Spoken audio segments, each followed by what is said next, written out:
Weewaawo ntendeza Kristo era neebaza Mukama Katonda waffe atusobozesezza okuba nga n'olunaku olwo tukyasobola okwatula nti Yesu ye Mukama. Amannya nga bulijjo Mazima Kenneth era nkulamusako gwe yenna muganda wange era mwannyinaze kyatwalira ddala eddaala okuba nga weekuumira mu byawandiikibwa. Nkulamusako gwe yenna era nga neebaza Katonda olw'obulamu bwo, famire yo n'olw'emirimu egy'emikono gyo. Olunaku olwaleero no tujja kuba nga tweyongera mu kusoma kwaffe okuviira ddala mu kitabo kino eky'Abefeso oba ebbaluwa eyawandiikibwa eri ekkanisa mu Efeso. Ng'olunaku tugenda kuba tutunuulira ekitundu kyaffe ekyokubiri mu ssuula ey'okuna wansi w'omutwe gwe tuyita biki ebiraga okutambula okusaanira oba okusaanidde. Biki ebiraga okutambula okusaanidde. So tujjukire bulungi nti bwe twetutunulira essomo eryasooka twalitandika nga tuggulawo nga tulagira ddala nti Pawulo bwe yali amaze okuba nga asomesa nga bwe twalaba mu ssuula esooka ey'okubiri n'ey'okusatu, yanywereza ddala obukulu obw'ensonga obw'ebyo Katonda waffe bye yatukolera mu Kristo Yesu. Bwe yayingira ekitundu ekyokubiri n'abeera nga ate atandika okulagira ddala engeri gye twali tugwanidde okuteeka mu nkola okuyigirizibwa okwo kwonna okulungi kwe twali tumaze okuba nga tufuna. So twalaba nti mu kitundu ekyasooka yasomesa era n'akola n'essaala ku lw'Abefeso, ng'era essaala eyo n'okusomesa byali bisonga ku ngeri ey'obulamu esaanidde, ku ngeri ey'obulamu esaanidde. Era luli nagenda mu maaso n'okubeera nga nakozesa okwogera oba okuwandiika okw'omu ku bawandiisi abajja abaliwo oluvannyuma lw'abatume, eyagenda mu maaso n'okuba nga agamba nti ekisa ekyannamadala mu mutima ogw'omuntu kirabikira mu bulamu obulungi oba obulamu. Ekisa ekyannamadala mu mutima gw'omuntu kirabikira ddala mu bulamu obulungi oba omuntu. Singa omuntu yenna agamba nti waliwo omulimu gwa Katonda oguli okuba nga gukolebwa mu mutima gwe, omulimu ogwo ogwa Katonda ogw'ekisa oguyinza okuba nga gukolebwa mu mutima gw'omuntu yenna, omulimu ogwo gujja kuba nga gweragira mu bulamu obw'omuntu oyo. Entambula ye ejja kubeera nga eweeseza ddala Mukama waffe Yesu Kristo ekitiibwa. Naye twena bw'otandika kugamba nti waliwo omulimu gwa Katonda ogw'ekisa oguli okuba nga gukolebwa mu mutima gwange, naye ng'ate entambula yo ewakanyiza ddala okusomesa okwogera okwo, so ekintu ekyo kiba kikyamu. So tugenda kuba nga tutunuulira ku nsonga ez'enjawulo Pawulo ze yagenda mu maaso n'okuba nga alambika, nga era ensonga ezo ze zinnyonnyolera ddala oba ze zituwa ekyokulabirako, ze zitusomesa omuntu atambula mu ngeri esaanidde afaanana atya. Era tujja kuba nga tusoma okuva ddala ku lunyiriri olusooka paka olwokusatu, era oluvannyuma tutunuulire olunyiriri olwokubiri n'olwokusatu. Agamba bw'ati, Befeso 4:1, kyenva mbeegayirira nze omusibe mu Mukama waffe okutambulanga bwe kusaanira okuyitibwa kwe mwayitibwa. Olwokubiri, n'obukakkamu bwonna n'obw'obwembeefu bwonna n'okugumiikiriza nga mugumiikiriziganyanga mu kwagalana.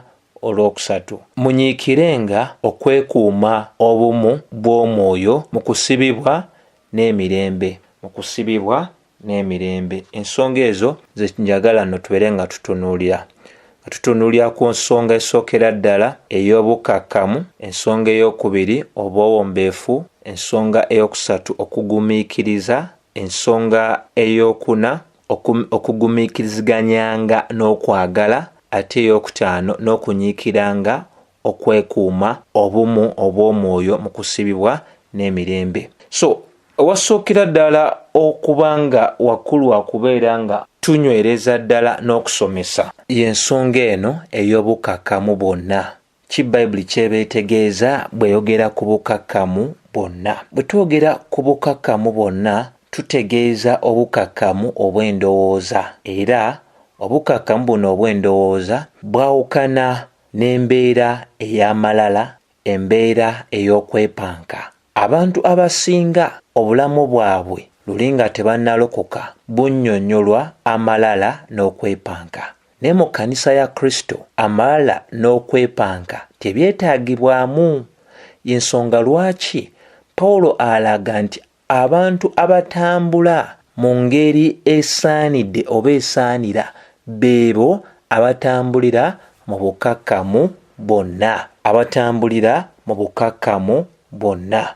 Era ojja kizuula bulungi nti bw'oba osomye ekitabo ekya Bakolinso essuula esooka olunyiriri olw'14 paka 22 ojja kizuula nti Pawulo yawandiika engeri gye yafuuka ebintu byonna olw'ekigendererwa eky'okuba nti yali ayagala okutuusa enjiri ku bantu bonna ab'enjawulo, Abayudaaya n'abataali Bayudaaya, abaali wansi w'amateeka n'abataali wansi w'amateeka, abaali ab'amaanyi n'abanafu, abaali abasibe n'abataali basibe.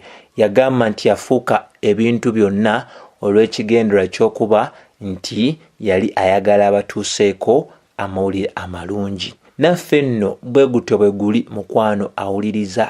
Olunaku olwali tulina abantu nga okwenyumiriza n'okwepanka bye binnyonnyola obulamu bwabwe obw'Ekikristaayo. Beewaana ku nnamba ennyingi ezijjuza amakanisa gaabwe, beewaana ku nnamba ey'abantu abangi be babatiza, abantu abangi be bagamba nti baatudde erinnya erya Kristo Yesu, ne batuuka n'okuba nga bawaana ebifo byabwe eby'okusinzizaamu, ne bawaana amamotoka gaabwe, ne bawaana kino ne bawaana kiri. Engeri ey'obulamu obw'engeri ng'eyo si bwe bulamu bwe tuyitiddwa okuba nga tutambuliramu mu kkanisa eya Mukama waffe Yesu Kristo. Pawulo bwe yali agenze mu maaso n'okuyita abakadde b'ekkanisa eya Efeso eri mu Mileeto, Bayibuli etulaga mu Bikola Batume essuula eya 2 onyolwe 17 paka olwa 19. Bwe yali amaze okuba nga abayita, yayogera ebigambo by'osobola muli okuwulira nga byali bigambo bya nnaku, naye ng'ate bye byali ebigambo byali ateeseteese okuba nga abuulira abantu bano, n'okubeera nga bwe bagenda mu maaso n'okuba nga bakola omulimu ogwo Katonda gwe yali abayitidde okuba nga bakola, okubeera nga balina okusigala ng'abantu bakakkamu. Olw'18 Bayibuli tugamba nti mumanyidde ddala bwe nali mu masekkati gammwe, bwe neeyisiza ddala mu masekkati gammwe ebiseera byonna bye nasookera ddala okuteeka ekigere kyange mu Asiya. 19 Naweereza Mukama waffe n'obukakkamu bwonna, wamu n'amaziga, wamu n'okugezesebwa okwantuukako okuyita mu nkwe ez'Abayudaaya. Nti mu masekkati ga bino ebintu byonna abantu bano nabo baali bamanyidde ddala obulamu obw'omutume ono Pawulo. Nti bwe yali ng'ali mu masekkati gaabwe yeeyisiza ddala mu mbeera ey'obukakkamu obwannamaddala, mu masekkati g'okuba nti waliwo n'ebyali bisoomooza bingi n'ebyamaziga, naye yaweereza Mukama waffe Yesu mu bukakkamu bwe yali nga ali nabo. Ate jjukira nti bano be baali abantu be bamu byawandiikira ebbaluwa gye tuli ogenda mu maaso n'okuba nga tuyigiramu. Gwe naawuliriza mukwano, Bayibuli enywezeza ensonga. Gwe nange tugwande okuweereza Mukama waffe mu bukakkamu bwonna. Tulina okubeera ne bannaffe mu bukakkamu bwonna. Si kyangu, ensonga lwaki twetaaga amaanyi ag'Omwoyo Mutukuvu, ensonga lwaki tuweebwa omukisa ogw'okubeera nga tufuka oba nga tuyiwa emitima gyaffe mu ssaala eri Katonda okuba nga atuwa amaanyi okukola ebyo ebimusanyusa. Era tulaba nga okusomesa kuno okw'obukakkamu kuviira ddala mu kitabo kino n'eky'Abagalatiya essuula ey'okutaano olunyiriri olwa 22 paka olwa 23. Era tujjukire ddala bulungi nti ensonga eno erabikira ddala ne mu Bafilipi essuula esooka olunyiriri olusooka paka olwokusatu, nti oba tuli waka, oba tuli ku mulimu, oba tuli ku kkanisa, ne mu bufumbo bwaffe tugwanidde okubeera abantu abakakkamu. Ekyo kinnyonnyola abantu abatambula mu bulamu obusaanidde okuyitibwa okwo kwe baayitibwa. Tetugwanidde kulwanagana nga abantu twenoonyeza ebitiibwa nga ffenna tuli baaluganda mu Kristo Yesu. Ensonga lwaki Peetero ekisooka essuula ey'okutaano onyolwa olwokutaano paka olw'omukaaga nayo eyogera nga bw'ekola ki bw'eyogera, egamba bw'eti nti n'olw'ensonga eyo mmwe abato mugwanidde okukakkanira abakadde, mwambale engoye mmwe mwenna n'obukakkamu eri buli muntu ssekinnoomu, kubanga Katonda awakanya ab'amalala era awa ekisa abo abakakamu. Teri muntu atayagala kisa kya Katonda, naye okufuna ekisa kya Katonda Bayibuli etugambye no abo abakakamu Katonda baawa ekisa kye, ab'amalala abawakanya oba abateeka wansi. Olw'omukaga kyeva lugamba nti n'olw'ensonga eyo mwekakkanye mubeere bakakkamu wansi ow'omukono ogwa Katonda ogw'amaanyi, era naye mu kiseera ekituufu anaabagulumiza. Tetugwanira kubanga twegulumiza, tugwanidde okulinda Mukama Katonda ffe yennyini yaba atugulumiza.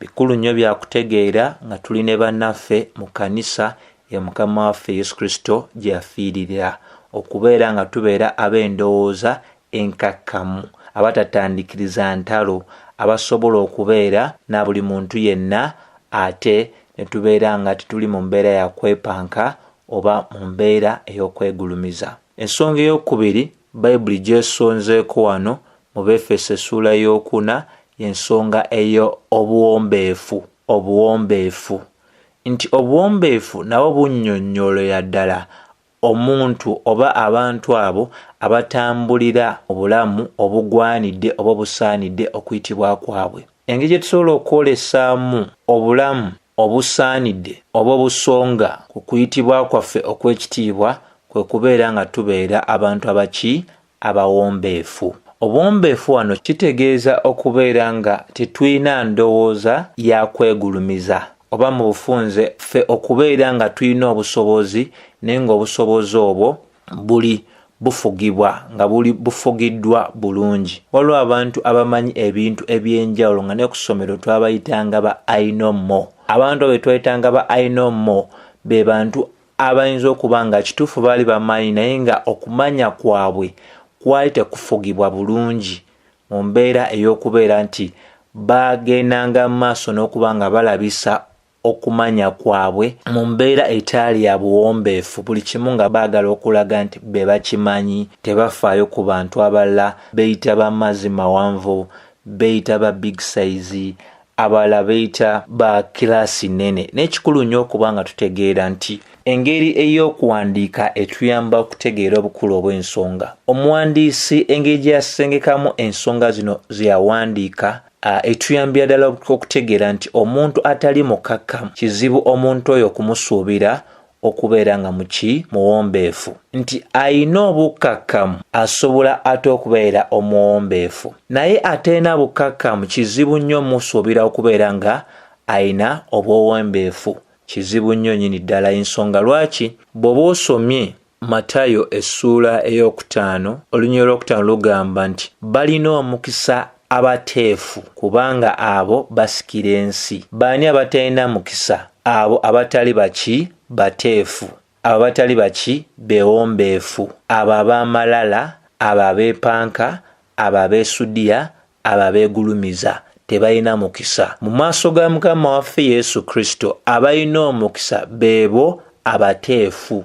Omuntu omuteefu abeera omuntu omuki omuwombeefu, oba mu bufunze tusobola okugamba nti omuntu oyo newankubadde ayinza okuba alina obusobozi obw'enjawulo, obusobozi bwe tagenda nga abukuba abantu abaki abalala. Waliwo abakyala bangi tebalina bufumbo leero kubanga si bateefu. Yasoma nnyo, bonna ate abamutuukira tebaasoma nnyo. Nobeerawo n'abasajja be batunga bufumbo bugaanidde ddala. Lwaki? Yasoma nnyo, wakiwago nnyo. Ate bonna abakyala byali badde nga alinamu interest ate bali wansi we nnyo nnyini ddala. Ate abalala balina family ze bavamu nga z'amaanyi nnyo. Kati embeera eyo newankubadde baalokoka si bateefu, si beewombeefu. Buli kimu balagira bulagizi, si bateefu. So Bayibuli etulaga nti mubiri gwa Kristo Yesu waliwo ebintu bitalina kubeera nga bikolebwa. Era bw'oba osomye ne Tito essula ey'okusatu olusookera ddala paka olwokubiri lutusomesa nga lugamba nti okubajjukizanga okugonderanga abafuga n'abalina obuyinza, n'okuwuliranga, okweteekerateekeranga buli kikolwa kyonna ekirungi, obutavumanga muntu yenna, obutalwananga, okwewombeekanga nga balaga obukakkamu eri abantu bonna. Kati kitegeeza nti kizibu nnyo abantu ne tuba nga tuli Bakristaayo okubeera nga tugondera abafuga, okubeera nga tugondera abalina obuyinza, okubeera nga twetegekera buli kikolwa kyonna ekirungi. Kizibu nnyo okubeera nga tetuvuma bantu bwe tubeera nga tulina obukakkamu buno, obweyombeefu buno Bayibuli bwekola bweyogerako. Abakristaayo ebitunnyonnyola bya njawulo n'abo abali mu nsi. Ekisinga okwewuunyisa nti bwe twogera omuntu okuba nga muteefu, omuntu okuba nga mukakkamu, abalala balowooza nti bwe tukyogera bwe tutyo tutegeeza obunafu. Mukama waffe Yesu Kristo nnyini yatuyigiriza. Bw'oba osomye Matayo 10:29 egamba, mwetikke ekikoligo kyange muyigire ku nze kubanga nze ndi muteefu. Tugambe nti Mukama waffe munafu? Bw'aba nga ye atali munafu atugamba tuyigire ku ye. Tulina okuba nga tukiyingiza mu ndowooza yaffe nti no okubeera omuteefu oba okubeera omuwombeefu tekitegeeza kubeera ng'oli munafu, wabula amaanyi go obeera ogafuga, ogakozesa bulungi ku lw'ekitiibwa kya Katonda. Tubire ensonga ezo zinaategeeka bulungi. Ensonga ey'okusatu eragira ddala nti tutambulira mu kutambula okusaanidde okugoberera okuyitibwa kwaffe, y'ensonga Bayibuli gy'eyita ey'okugumiikiriza. Ensonga Bayibuli gy'eyita ey'okugumiikiriza. Nti okugumiikiriza ano kitegeeza okuba n'obusobozi okuguma wansi w'embeera enzibu ennyo. Kisobola kubeera nga omaze emyaka na myaka nga tofunanga kuzadde, tofuna mulimo, mu bulwadde, mulimu obufumbo nga bukalubu, obufuna n'omulimu n'owejjusa nafuna gwaki, ne mu nkolagana zaffe n'abantu ab'enjawulo. Mu kkanisa eya Mukama waffe Yesu Kristo ekiragira ddala nti tutambula mu mbeera egwanidde oba essaanira oba egoberera okuyitibwa kwaffe kwe kubeera nga tuli bantu abagumiikiriza. Tuli bantu abagumiikiriza kubanga tugwanidde okitegeera nti okugumiikiriza kuno kwetaagisa mu kkuŋŋaaniro eri Abakristaayo, kubanga abantu etukolagana nabo mu kkanisa bantu banjawulo, baakuzibwa mu ngeri ey'enjawulo, naye kasita abalokola bonna abafuuse bantu be ate bonna bajja n'ebintu eby'enjawulo. Kati oba ogwanidde okubeera nga oyiga okugumiikiriza abantu bonna, kubanga tulina okitegeera ti abamu ku ffe tuli bazibu ba kubeera n'abalala, tetubeereka na bantu balala, kubanga obulamu bwaffe n'enkuzibwa yaffe yanjawulo. Ate nga embeera ey'okugumiikiriza tusooka girabye ddala ku Mukama Katonda waffe. Bw'oba osomye kuva essuula eya 3:6 etulaga nti Katonda waffe tasunguwala mangu, era okugumiikiriza kwe kutuviirako kuleeta kwenenya. Baluumi 2:4. Ate tuba nga tuli Bakristaayo, Bayibuli etugamba nti tugwanidde okunyiikira mu mbeera ey'okugumiikiriza. Tulina okuba nga tuli bagumiikiriza. Pawulo yawandiikira Timoseewo mu bbaluwa ye ey'okubiri essuula y'okusatu yamugamba nti gw'omanyi obulamu bwange n'okwagala kwange n'okugumiikiriza kwange, nti ne mu masekkati g'ebisoomoozebwa byonna Pawulo yasigala mugumiikiriza. Bwe kituuka kufa abaweereza ati Timoseewo 2:2 etugamba nti tugwanidde okusomesa ekigambo kya Katonda mu budde ne mu biro ebirekanga ebitali birungi, nga tunenya nga tusomesa n'obugumiikiriza bwonna. Omuweereza atalina bugumiikiriza obuweereza babukulemye, kubanga togenda kulabirawo makungula mu byonna Katonda byakuyitidde okuba ng'okola. Abantu abamu tugenda babuulira basigale nga balabikira ddala nga abatasomeseddwa nako ddala. Ebyo byonna bigenda ne bikosa emitima gyaffe. Naye tugwanidde okuba abagumiikiriza, kuba tetulina amaanyi gakyusa muntu yenna. Katonda yekka yalina amaanyi agakyusa abantu.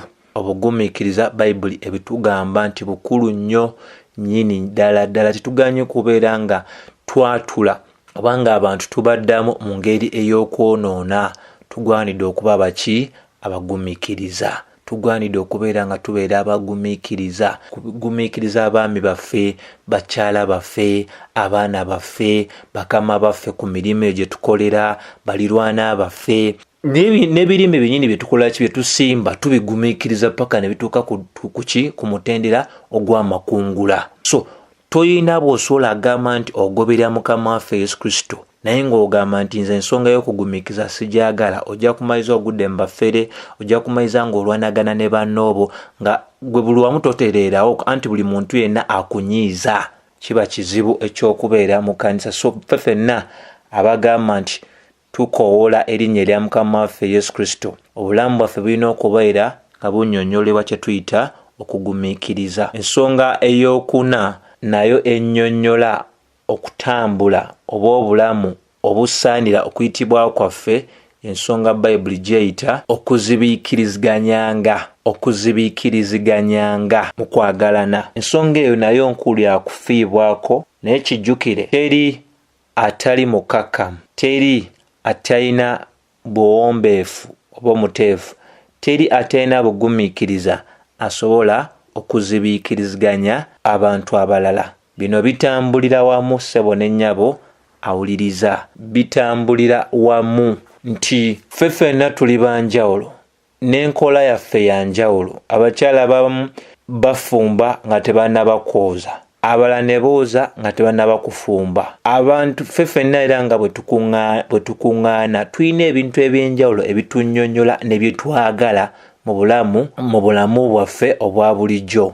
Naye enjawukana mu masekkati gaffe oba mu byokwambala oba ne mu ngeri yonna endala ne mu byokulya, enjawulo eyo terina kuba nga etuviirako okubeera nga twawukanyizibwa. So okwawukana kwaffe mu bintu bye twagala, bye twambala, bye tuwuliriza ne bye tumaliramu ebiseera byaffe ebisinga tebirina tuviirako kuba nga twawukana, kuba tujjukire ffe ffenna Katonda yasinza okuba nga atugumiikiriza. Abamu mu ffe wano eno tukekkera ebintu tubikola mpola mpola ate abalala tubikolera ku sipiidi. Abamu ku ffe tukoowa mangu, abalala tebakoowa mangu. So ebintu ebyo byonna Katonda asobola obikozesa mu bulamu bwaffe okubeera nga tukoleramu ddala omulimo otufuulira ddala ekyo kyatuteeseza okubeera nga tukola tutya nga tubeera. So kikulu nnyo okutegeera nti bwe kituuka ku nsonga eya obukakkamu, obuwombeefu oba obuteefu, okugumiikiriziganya wamu ate era n'okuzibiikiriziganyanga tebyekola bwekozi, wabula omuntu alina okwenyigira mu ekyo ng'agamba nti kyayagala okubeera ng'akola ki, ng'alabako. Ensonga eyo kiki nkulu nnyo nnyini ddala. So n'ekisemberayo ddala y'ensonga eyo omutume gye yakoonako egamba nti munyiikirenga okwekuuma mu bumu obw'omwoyo mu kusibibwa n'emirembe, nti kwe kwogera okusembayo ddala okulagira ddala entambula eyo esaanira oba egoberera okuyitibwa kwaffe. Titugwanidde okukola kyonna kye tusobola kubanga tulagibwa okukakasiza ddala nti tukola kyonna kye tusobola okukola okukuuma emirembe mu kkanisa eya mukama waffe Yesu Kristo nga tubeera n'abantu abalala mu mirembe. Bayibuli bw'etyo bwegenda mu maaso n'okuba nga etusomesa. Befeso 2:14-16 enyweza ensonga y'emu, okukola kyonna nga tujjukira nti mukama waffe Yesu yajjawo ebyali bisobola otwawula ffe n'Abayudaaya. Kaakano lwaki ffe tuteekawo ebintu bye yajjawo edda? Tukole kyonna kye tusobola, tufube, tusalewo, tukuume emirembe oba obumu oba ne baganda baffe mu mubiri ogwa mukama waffe Yesu Kristo. Ne bwe twogera ensonga ey'okubeera nga tukola kyonna kye tusobola okukuuma obumu, tekitegeeza nti nno tulina okuba nga tusaddaaka amazima. Abo abatalina mazima ge tuyina tugenda gezaako nga bwe tusobola okuba nga tubagula okujja eri amazima, naye tetulina ate kukkiriza kubanga tusuula amazima kubanga twagala okubeera mu bumu nabwo. Nedda, Bayibuli si bwe tusomesa. Era Abakolosaayi essuula eyokusatu 12-14 lulaga nti ebyo bye tugwanidde okukola bwe kiba kyetaagisa kusonyiwa, tusonyiganenga nga naffe mukama waffe Yesu Kristo bwe yatusonyiwa ebibi byaffe ne tukole kyonna kye tusobola tubeere nga tusigala nga tuli bakakkamu, tuli bateefu, tuli bantu abagumiikiriza, abazibiikiriziganyanga, ate nga tuli abantu abanyiikiranga okwekuuma mu bumu obw'omwoyo mu kusibibwa n'emirembe. Owatali ebyo tujja kuba nga tuba n'enjawukana, n'okutambula kwaffe tekujja kulaga oba tekujja kugoberera oba tekujja kusonga okuyitibwa kwaffe okwo okw'ekitiibwa. So buli kyonna kye tukola tugwanire kunoonya ngeri ki gye tugulumiza Mukama waffe Yesu Kristo. Ye eyeetandikira ekkanisa ye bye bino wammanga byatugambye nti tugwanidde okuba nga tubifiirako nnyini ddala, okukakasiza ddala nti tutambula mu mbeera ekola ki, eraga nti kutambula kwaffe kusaanira oba kugoberera okuyitibwa kwe twayitibwa. So bw'anaaba asiimye tujja kuba nga ate tusinsikana omulundi oguddako okubanga ate tutunuulira n'okuyita okw'emirundi 7 okw'obumu mu kkanisa eya Mukama waffe Yesu Kristo. Ono sijjasukkawo wabula ogamba nti ekisa kya Mukama waffe Yesu Kristo kibeere eri mmwe mwenna.